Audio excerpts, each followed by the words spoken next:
Okay, let's unpack this. We're diving into what Harrison's text calls, well, some really foundational skills for physicians.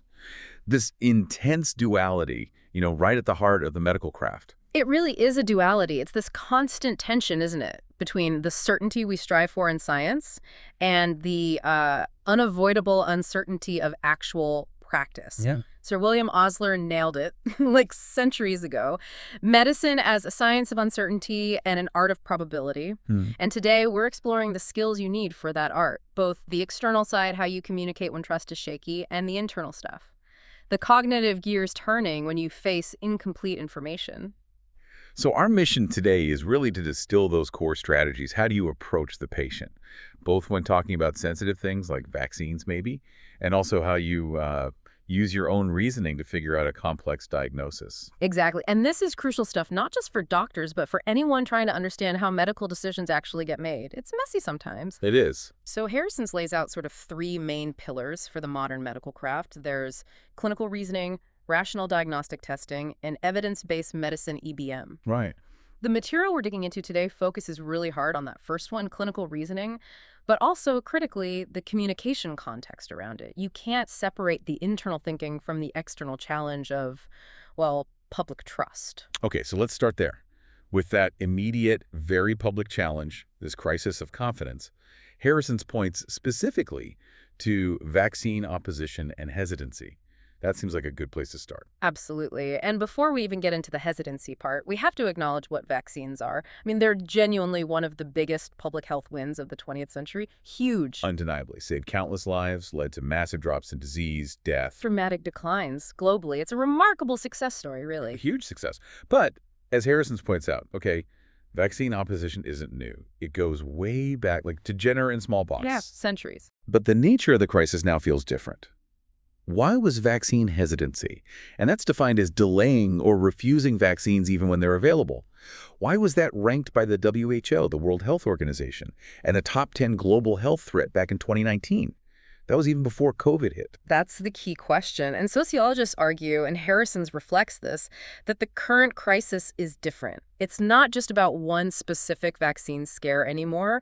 It gets amplified massively by, new ways we communicate, the internet, social media, and it comes together as this broader, crisis of confidence. Okay. It's a very general lack of trust. It goes way beyond just the vaccine itself. It hits healthcare providers, researchers, pharma companies, governments, the whole system. So less like a specific fear, more like a systemic distrust that's being amplified. What are the roots then? Where does this modern hesitancy come from? Harrison's breaks it down into four main buckets, essentially. First, there's fear that's driven purely by pseudoscience. Right. Bad science or non-science? Exactly. False claims that just cause immense lasting damage. And the prime example, the one that still haunts public health, is that completely disproven link between the MMR vaccine measles, mumps, rubella, and autism. Yeah, that one just won't die, will it? Even though study after study shows no connection, it created an opening for deeper distrust. It absolutely did. Yeah. Then second, you have hesitancy linked to real safety events. And this is critical because it shows that not all concerns are baseless. Sometimes things do happen. Okay, so actual documented side effects, even if rare. Yes. Like the documented link between narcolepsy and one specific pandemic flu vaccine, Pandemrix. These events are genuine, even if extremely rare, but they get picked up and used to fuel doubt about the whole vaccination program, the whole system. I see. Okay, so pseudoscience, real events. What are the other two? Third is hesitancy that comes from systemic failures. Maybe the health system itself isn't working well, or there are problems with how vaccines are delivered. Failures of the state, essentially. Logistics, access, that kind of thing. Could be. And fourth, and this one can be really tough, is societal rejection. This might come from certain fundamentalist religious groups or maybe alternative culture communities. They hold this deep, sometimes philosophical distrust of mainstream society and allopathic medicine in general. Got it. So 4 different streams Yeah. feeding into this hesitancy. But regardless of why someone is hesitant, the end result is the same, isn't it? Lower vaccine uptake. Uniformly, yes. Decreased demand, lower population coverage rates, and then inevitably outbreaks of diseases we thought we had under control. And measles is the classic example here because it's just so incredibly contagious. Measles is the perfect yardstick. because the bar for protecting the community for achieving herd immunity is so incredibly high. You need somewhere between 93 and 95% of the population vaccinated to actually stop transmission. 93 to 95%. Wow. And national rates, say in the U.S. and Canada, are hovering around, what, 92% for the first dose in 2-year-olds? Around there, yeah. Which sounds high, right? 92%. Yeah. But it's critically not high enough for measles. It's below that threshold needed to stop it spreading. And that's why we've seen these repeated major outbreaks since about 2010. And the data from those outbreaks, as Harrison's details, tells a really clear story. A very clear story. Over 80% of the people who got measles in those outbreaks were either completely unvaccinated or they were undervaccinated. They hadn't finished the series. 80%. And the pattern is almost always the same. An unvaccinated traveler comes back from somewhere. Measles is common. And then they spread it into these pockets, these communities, where vaccination rates are much lower than the national average. Right. You hear about specific groups, like maybe certain religious communities in places like Quebec or New York, or that big outbreak linked to Disneyland a few years back. It reveals these hidden pockets of vulnerability beneath the surface of the national average. Exactly. Yeah. Highly localized resistance. And the data shows two things that are really alarming. First, when that herd immunity level drops too low, when the community protection breaks down, then even people who are fully vaccinated can become susceptible. You start seeing breakthrough cases. The shield fails. So vaccination isn't foolproof if the community coverage collapses. Correct. And second, this obviously puts people who depend entirely on herd immunity at huge risk. Think very young babies, too young for the vaccine, or people with compromised immune systems. They rely on the rest of us. And globally, this whole situation got worse after COVID, didn't it? Harrison's mentions that by 2022, only about a third, 34% of countries were actually meeting that WHO 95% target for the first measles dose. Only 34%? That's a massive drop. It means the global risk, the potential for large outbreaks, has gone up significantly.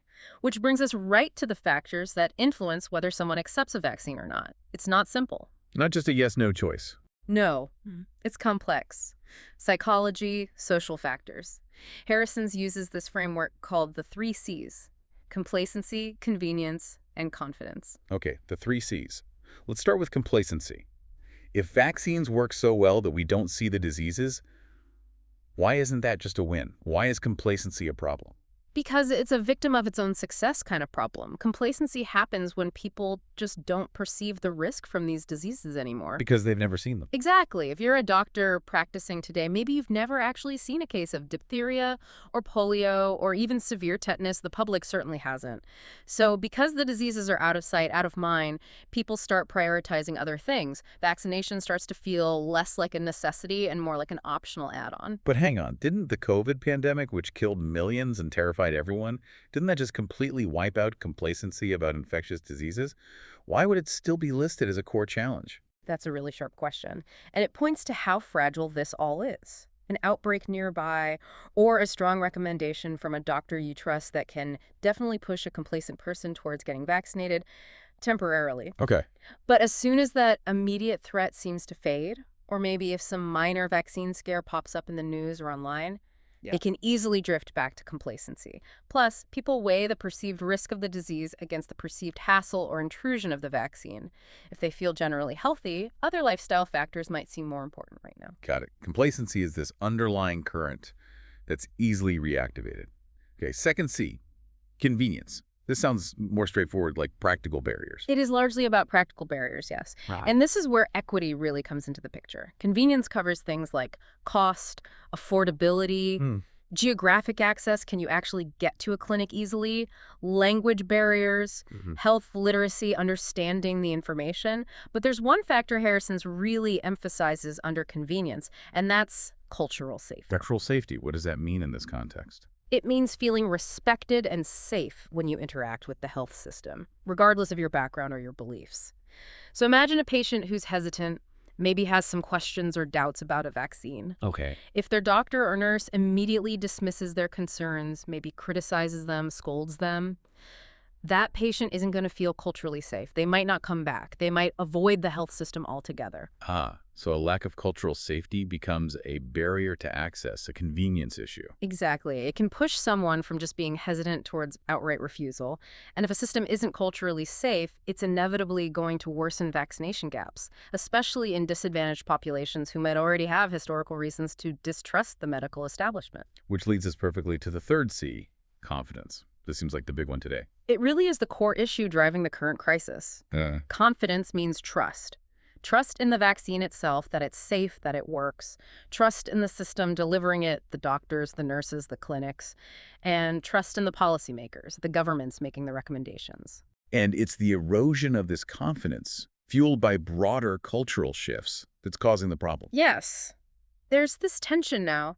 Medicine has, quite rightly, spent decades moving towards more patient-centered, individualized care. Which sounds great, right? Yeah, empowering the patient seems like a good thing. It generally is, but when you apply that individual focus to public health measures like vaccination, things get complicated. Society has shifted towards this idea that being a good parent, for example, means being a critical consumer of healthcare. Meaning you should question things, tailor advice. Exactly. You're expected to research, customize, maybe even push back against standard medical advice to find what's best for your individual child. But this directly clashes with public health recommendations, like a vaccine schedule, which are designed for the maximum benefit of the whole community. So the very trend towards patient empowerment can inadvertently undermine community health goals if parents feel their job is to second-guess standard public health advice. Precisely. And this whole environment is then put on steroids by the media landscape. We know traditional media, in the past especially, got criticized fairly for giving false balance, like giving equal airtime to the MMR autism myth alongside the overwhelming scientific consensus against it. Creating confusion where there wasn't really scientific debate. Exactly. But now, the internet and social media, they're the real engines. Almost everyone in North America is online. And online, it's incredibly easy to create or find your own echo chamber. Where you only see information that confirms what you already believe. Right. You select sources that reinforce your views. And this becomes a perfect breeding ground for both misinformation, which is just inaccurate stuff, maybe unintentional errors, and disinformation, which is deliberate, malicious lies designed to deceive. And in that online world, a heartfelt personal story, even if it's totally misleading, can feel more powerful than dry statistics. Absolutely. A single emotional anecdote shared on Facebook can sometimes outweigh years of careful research for some people. And that's why the COVID-19 pandemic just poured gasoline on this fire. It accelerated the spread into what the WHO called an infodemic. Information overload, much of it bad. Yeah. And that huge surge of misinformation forced public health bodies to change tactics. They couldn't just put out press releases anymore. They had to start actively monitoring the online conversation. Is that where tools like the WHO EARS platform come in? Exactly. Who EARS? That's the early AI-supported response with social listening platform. It was used in about 30 countries during the pandemic. It shows this big shift towards centralized efforts to track misinformation in real time and try to counter it. So public health is now in the business of active online engagement and rebuttal. It has to be. Effective communication now isn't just about delivering information. It's about engaging in this complex, often messy dialogue backed up by rapid fact-checking. It's a whole new ballgame. Okay, so that's the landscape. Let's get practical. If hesitancy isn't just yes-no, but exists on a spectrum, how should clinicians actually tailor their approach? Right. Harrison's describes this vaccine acceptance continuum. You can picture it like a pyramid. The biggest group, the base of the pyramid, is people in active demand. They trust the system, they don't really have doubts, they just need maybe a quick chat to answer minor questions. Easy enough. Then at the very top, the smallest group, are those who refuse or completely reject vaccines. They have very strong distrust, maybe philosophical objections. Getting them vaccinated is honestly highly unlikely. Okay, so the real action is in the middle. Exactly. The middle is where most people who are hesitant fall. And it's a range. You have people with just minor doubts. Maybe they're a bit focused on risks, maybe a bit complacent, but they generally trust their doctor. Then you have those with many doubts. They're actively looking for information, often from conflicting sources. They're genuinely unsure who or what to trust. Maybe the norm in their social circle is not vaccinating. And this middle group is where the conversation really matters. They could go either way. Absolutely. This is where the clinician's communication skills are paramount. How that conversation goes can genuinely influence whether that hesitant person moves towards acceptance or digs in towards refusal, it's high stakes. So given that spectrum, what makes for an effective vaccine recommendation? Harrison's lists 5 key factors. Yeah, 5 crucial things. First, the recommendation needs to be strong. The doctor needs to clearly, explicitly state that the recommended vaccine schedule is the best option for health, assuming there's no medical reason not to vaccinate. No wishy-washiness. Okay, strong. What's second? Second, it has to be tailored. You need to acknowledge where the patient is coming from, what are their specific concerns. You can't give a generic spiel. A great question to ask is, who or what sources of information do you tend to trust the most? That helps you tailor. Right. Meet them where they are. Third, And this is huge for rebuilding confidence, it must be transparent and accurate. You have to talk about both the benefits and the risks. But crucially, you emphasize why the benefits vastly outweigh the risks. Don't shy away from the risks, address them head on. Okay. Strong, tailored, transparent, accurate. Fourth, it needs to be supported by trustworthy information. Don't just say, trust me. Point them to reliable sources, things like the CDC's vaccine information statements or resources from the local public health authority. Give them something credible to look at later. Good point. And the 5th factor. Fifth, it has to be revisited. Building trust, changing minds, that often doesn't happen in one 5-minute chat. You need repetition, reinforcement, bring it up again at the next visit, follow up. Trust is built over time. Strong, tailored, transparent, supported, revisited. Okay, now what about the actual style of communication? If I'm talking to someone in active demand versus someone with many doubts, I probably shouldn't sound the same. Definitely not. Research actually shows that for patients who are already planning to vaccinate, the most effective approach is often presumptive or directive. Meaning Meaning you frame it as routine care. You might say something like, okay, looks like your child is due for their MMR and varicella shots today. It assumes agreement, minimizes friction, and actually results in higher vaccination rates for that group. like ordering a standard blood test, just part of normal care. Exactly. But, and this is a big but, if you use that presumptive approach on someone who is already deeply hesitant, maybe in that many doubts category, You'll likely shut down the conversation immediately, alienate them. totally, you could destroy any rapport you had. So for people who are significantly hesitant, you need a participatory or guiding approach. More open-ended. Yes. Something like, what are your thoughts about the MMR vaccine? Or, I know you had some questions about the schedule. Can we talk about those? It opens the door for dialogue. It lets you understand their specific concerns. It maintains the relationship, even if they don't agree to vaccinate right then and there. But crucially, Crucially, and Harrison's is very clear on this, even when you use that participatory, open-ended approach, you still must make a clear, strong, unambiguous recommendation for vaccination during that conversation.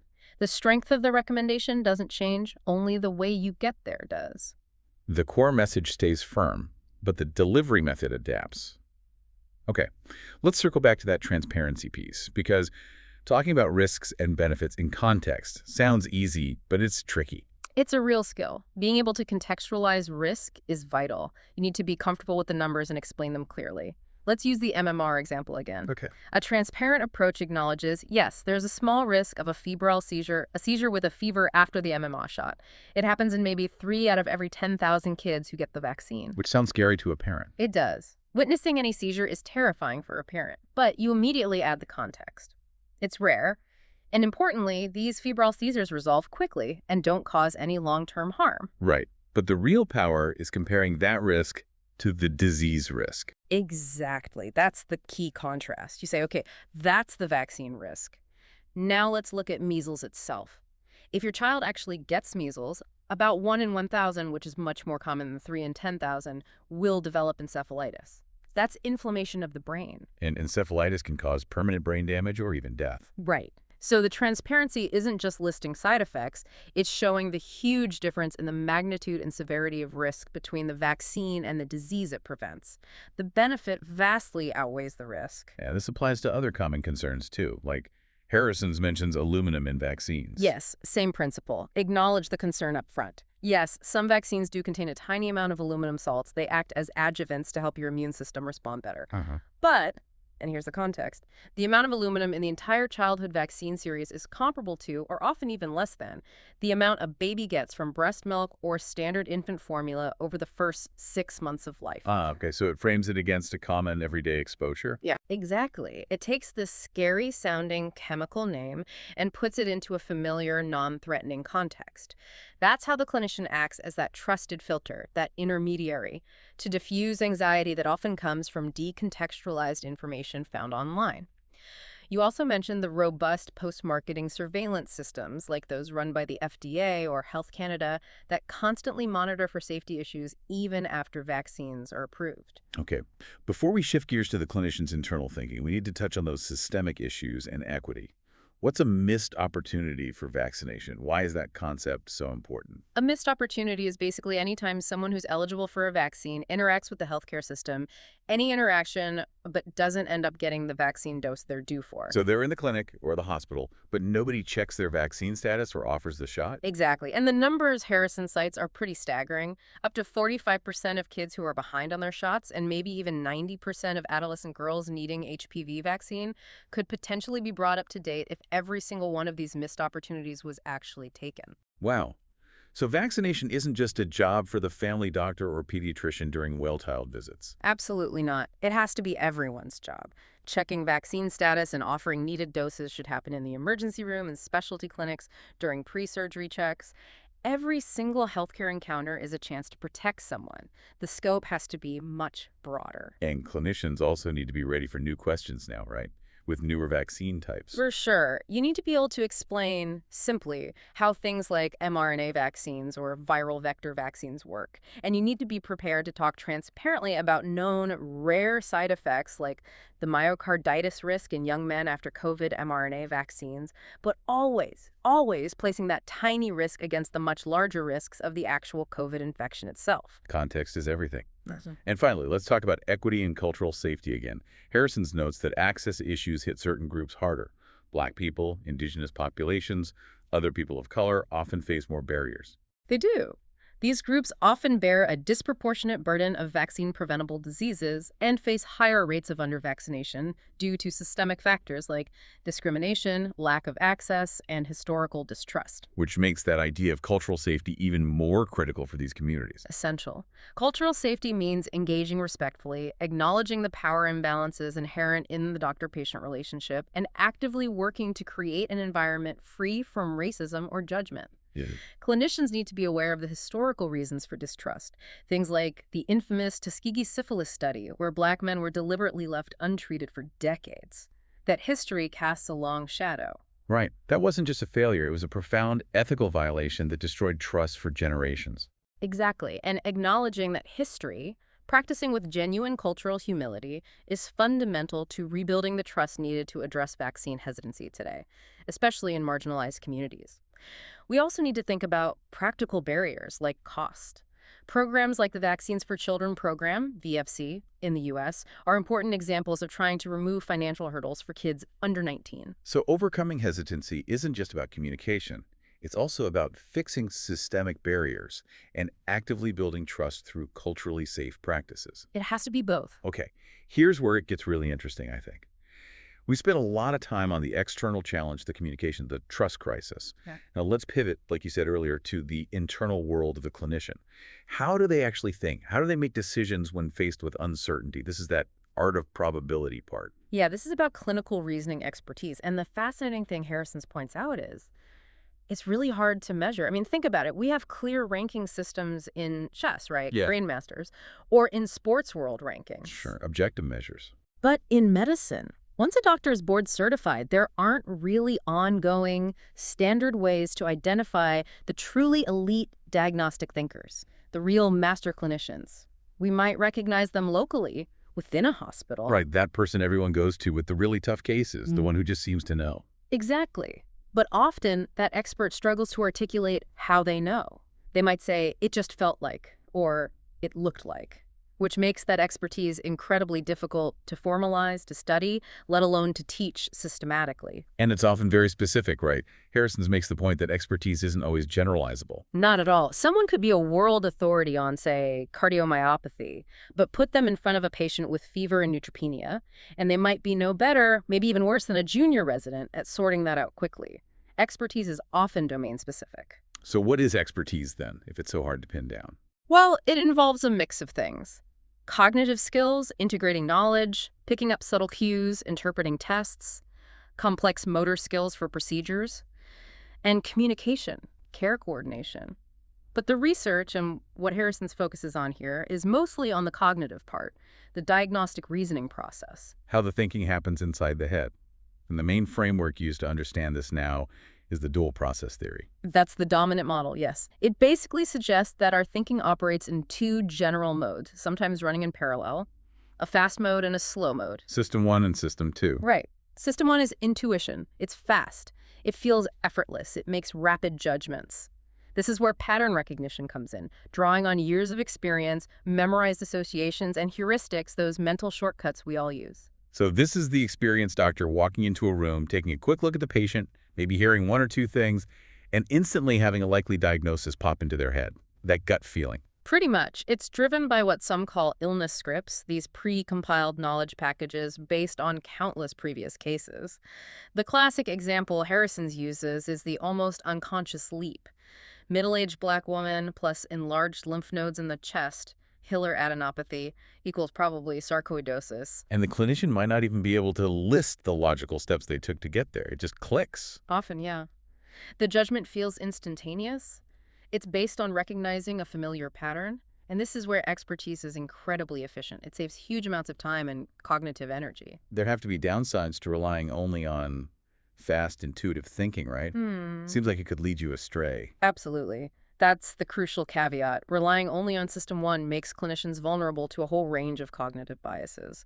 Because System 1 prioritizes speed over accuracy, it can easily fall into traps. Like what kind of traps? Oh, things like anchoring bias, where you latch onto the first piece of information you get and don't adjust enough later. Or the availability heuristic, diagnosing something just because you saw a case recently, making it available in your mind, even if it's actually rare. Or confirmation bias, where you subconsciously look for evidence that supports your initial hunch and ignore things that don't fit. So true expertise isn't just about having fast intuition. No. It's also about developing the metacognitive skill, the awareness to know when to trust that intuition and when to deliberately slow down and double-check it.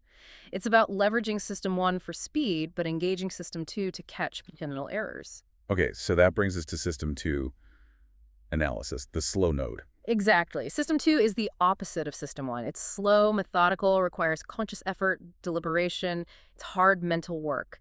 This is the kind of thinking we explicitly teach medical students. Like working through a differential diagnosis list step by step. Precisely. Using System 2, the student would systematically list all possible causes of Hiller adenopathy. They'd consciously check the prevalence of each cause in that specific patient's demographic group. They'd actively look for other associated findings, skin changes, eye symptoms, joint pain to logically confirm or rule out possibilities like sarcoidosis. It's analytical, deductive reasoning. So the novice relies heavily on System 2 because they haven't built up the patterns for System 1 yet. It's slow but thorough. Right. Well, the expert ideally blends both. They use System 1 for rapid hypothesis generation, could this be X? But then they consciously engage System 2 to rigorously test that hypothesis, look for disconfirming evidence, and consider alternatives. Okay, it looks like sarcoid, but what else could it be? Have I ruled out infection, lymphoma? It's a constant interplay between the two systems. It's a dynamic balance, and the dual process theory is really helpful for describing how these decisions seem to happen. It gives us insight. But Harrison's makes an important point. It doesn't necessarily give us a clear recipe for how to become an expert faster. It describes the phenomenon, but doesn't prescribe the training method. Pretty much. You can tell a resident you need good pattern recognition, but you can't easily download the 10,000 hours or cases needed to build those reliable System 1 illness scripts. That's why developing true clinical expertise still feels like a bit of an apprenticeship, a craft learned over time through experience and reflection. It remains somewhat subjective. Okay, so we have this complex internal balancing act intuition checked by analysis happening inside the clinician's head. Yeah. And it's happening at the same time as they're navigating that complex external world of patient communication and trust we talked about earlier. Let's try to connect these threads now, looking at the most recent context Harrison's mentions. Yeah, the COVID-19 pandemic really threw both of these challenges into hyperdrive, didn't it? Seems like it. On the one hand, it massively amplified that crisis of confidence. The infodemic exploded, sowing distrust about the virus, the treatments, the vaccines, everything. Right, making the communication challenge even harder. Yeah. Definitely. But at the same time, clinicians were under immense cognitive pressure. They had to make incredibly high-stakes decisions about a brand new disease, often with very limited, rapidly changing, and uncertain data. They were forced to rely on both emerging System 2 analysis and whatever fledgling System 1 patterns they could develop on the fly. It was intense. And the public health response to the infodemic, like using AI tools for social listening, the WHO EARS platform, that seems like a lasting change. I think Harrison's implies it is. It signals that managing the information environment is now seen as a core public health function. Even if individual clinicians are focused locally, they need to be aware that there's this larger, often adversarial communication landscape out there actively working against official health advice. And the real-world consequences of falling trust and maybe strained access during the pandemic, we're seeing that in the vaccine data now. Tragically, yes. That statistic about global measles coverage dropping so low, only 34% of countries hitting the 95% target in 2022. That's the direct, predictable outcome Harrison's warns about. It's a measurable consequence of eroded public confidence and, also importantly, disrupted convenience and access during the pandemic lockdowns and health system strains. So the synthesis here, the big picture takeaway for the modern physician, it's about managing both fronts simultaneously. I think that's exactly it. Success today demands navigating this dual challenge. You have the internal cognitive challenge, managing clinical uncertainty by expertly balancing that fast, pattern-driven intuition of System 1 with the careful, effortful, bias-checking analysis of System 2. Right. And at the very same time, you have the external, social, and communication challenge, proactively managing eroded public trust. You have to apply those principles, strong, tailored, transparent communication to build and maintain rapport, even with hesitant patients, to protect both individual and public health. Because even the most brilliant diagnostician is ineffective if the patient doesn't trust them enough to follow their advice. Precisely. The best System 2 analysis in the world is useless if the communication fails. The two are inextricably linked in modern practice. Wow. Okay, that was a really comprehensive dive into these two sort of fundamental struggles of the medical craft as Harrison's presents them. Let's try to quickly summarize the main takeaways for you, the listener. Okay. First, we established that vaccine hesitancy isn't simple opposition. It's a complex, modern crisis. It's rooted in a broader societal distrust, which gets amplified by social media and these cultural shifts towards hyper-individualism, sometimes clashing with community health needs. Right. Second, because of that, the approach to hesitancy has to change. It's less about just throwing facts at people and more about engaging in a dialogue. The clinician needs to become a trusted filter, a reliable guide through the infodemic. Third, we talked about the 5 keys to effective vaccine communication. Remember, the recommendation needs to be strong, tailored to the person's specific concerns, transparent and accurate about risks and benefits, supported by credible resources, and revisited over time to build that crucial trust. Fourth, the style matters. For patients ready to accept, a presumptive approach, you're due for, is often efficient. But for those who are truly hesitant, you need a participatory approach. What are your thoughts about? To maintain rapport while always still making that strong, clear recommendation. Fifth, shifting inwards, the core skill of clinical medicine is managing uncertainty. The dual process theory helps us understand this as a balance between fast, intuitive System 1 thinking, pattern recognition, and slow, analytical System 2 thinking, bias-checking, methodical reasoning. Expertise lies in blending these effectively. And finally, we can't forget the systemic issues. Tackling missed opportunities for vaccination in all healthcare settings and actively addressing the historical inequities and lack of cultural safety that disproportionately affect vulnerable populations. Those are essential for protecting everyone. Okay, that brings us to our final thought. We've talked a lot about how clinical expertise, especially that intuitive System 1 pattern recognition, is hard to define, hard to measure, and often specific to one person or one field. So here's the provocation for you to think about. If that art or craft of the master clinician is so subjective, How much longer can medicine rely on it before something like artificial intelligence, which is getting incredibly good at high-speed pattern recognition and completely systematic, unbiased analysis, fundamentally changes how we think about, develop, and even measure medical mastery in the future?